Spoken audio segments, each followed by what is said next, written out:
Good morning everyone.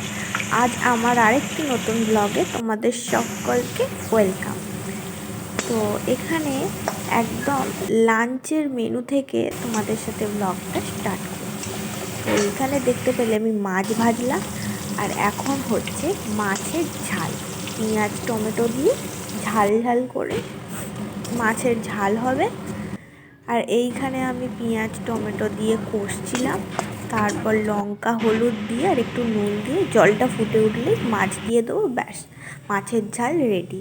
আর এইখানে হচ্ছে পোস্ত হবে আজকে, পেঁয়াজ আলু পোস্ত। আজকে নিরামিষ নয়, আজকে পেঁয়াজ দিয়ে পোস্ত করা হবে। আর এখানে তো মাছটা ভাজা হয়েছিল সেটা দেখাচ্ছি। আর এই যে আমার মাছের ঝাল রেডি, তার উপর একটুখানি ধনে পাতা দিয়ে দিয়েছিলাম যাতে ফ্লেভারটা ভালো আসে। আর এইখানে আমি করছি পোস্ত। তো পোস্তর জন্য আগে আলুটা ভেজে নিচ্ছিলাম, একটু হালকা আলুটা গোল্ডেন হলে তার উপর আমি পেঁয়াজটা দেবো। পেঁয়াজটা দিয়ে এবার আলুটার পেঁয়াজটা একসাথে আমি ভেজে নেব। ভেজে নিয়ে এখানে আমি পোস্তটা আগে থেকেই বেটে রেখেছিলাম, সেটাই আমি পোস্তটা দিয়ে দিয়েছি। দিয়ে একটুখানি নেড়ে আমি লঙ্কা হলুদ আর স্বাদ মতো নুন দিয়ে দিয়েছি, ব্যাস। এরপর একটুখানি জল দেবো, দিয়ে ফুটে উঠলেই পোস্ত আমার রেডি। তো এই দেখো এখানে আমার পোস্ত রেডি হয়ে গেছে। আর এইখানে করলা আলু সেদ্ধ করা হয়েছিল সেটাই মাখা হচ্ছে। তো আর এইপর আমাদের লাঞ্চ টাঞ্চ করে নিয়েছি। আজকে আমাদের অনেক রকম পিঠে হবে, তো সেই কারণেই এই যেহেতু তরকারির পিঠে হবে তাই তরকারিটা রেডি করা হচ্ছে। লাঞ্চ করে খেয়ে দিয়ে আজকে একটুও শুইনি, এই সমস্ত পিঠেগুলো করব বলেই আগে থেকে প্রস্তুতিটা নিয়ে রাখছি। তো এইখানে ওই পিঠেটাই তৈরি করার জন্য তরকারিটা করা হচ্ছে। তো এখানে ছোট্ট ছোট্ট করে ফুলকপি, আলু আর কড়াইশুঁটি কুচিয়ে ভাজা হয়েছে। তার সাথে এবার তুমি লঙ্কা হলুদ স্বাদ মতো দিয়ে একটু ভাজা মশলা দিয়ে দিলে তাহলে তরকারিটা বেশ লাগবে খেতে। তো আমরা তো এইভাবেই করি, তোমরা কিভাবে করো তাহলে আমাকে কমেন্টে জানিও।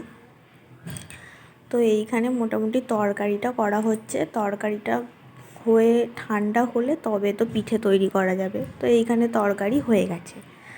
আর এই দিকে হয়েছে আমাদের নারকোল কুড়োনো।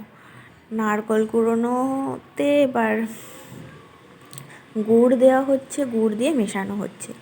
নারকোল দিয়ে হবে সেদ্ধ পিঠে, দুধ পুলি আর পাটিসাপটা, 3 ধরনের পিঠে হবে। আর ওইদিকে ঝাল পিঠে বা তরকারির পিঠে। আমাদের আজকে 4 রকমের পিঠে হবে। তো দেখতে থাকো কিভাবে আমরা পিঠে করতে।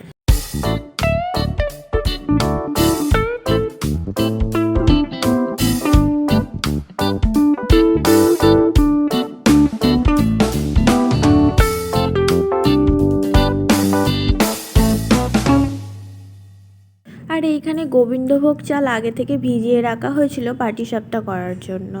তো এটাই এবার মিক্সিতে বেটে নিলেই ব্যাটারটা তৈরি করার হয়ে যাবে। আর তার আগে আমি এখান থেকে সেদ্ধ পিঠে করার জন্য আমাকে এই জিনিসটা পারতে হবে। তো এটাতেই সেদ্ধ পিঠে করা হবে আমাদের। আর এইখানে দেখতে পাচ্ছ সেদ্ধ পিঠের জন্য চালগুড়ি মাখা হয়ে গেছে। তো এইখানে মা অনেকটাই করা শুরু করে দিয়েছে। এবার আমার পালা, আমিও মায়ের সাথে গল্প করতে করতে করতে থাকি, আর তোমরাও দেখতে থাকো।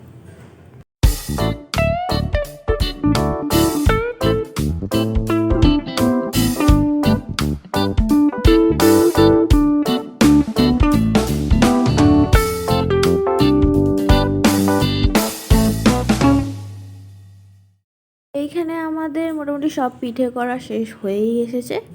এবার খালি পিঠেগুলোকে সেদ্ধ করার পালা।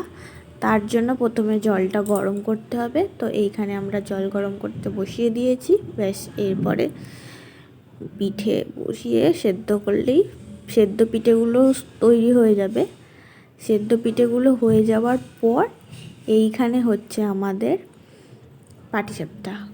তো পাটিসাপটা অনেকগুলো হয়ে গেছে, হয়ে যাওয়ার পর আমাদের খাওয়া হয়ে গেছে। এটা শেষের দিক। তো তারপর আমি এখানে ভিডিও করছি। আগে খাওয়া হয়ে গেছে, তারপরে এখানে লাস্টের দিকে এসে আমি ভিডিওটা করছি।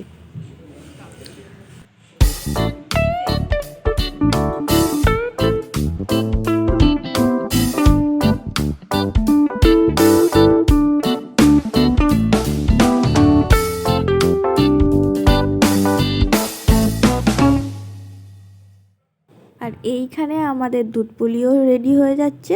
দুধ পুলি হয়ে গেলেই আজকের মতো আমাদের পিঠে করাও শেষ। আর এটাই আমাদের আজকে ছিল ডিনার। তো দেখা হবে নেক্সট ব্লগে, ততক্ষণের জন্য বা।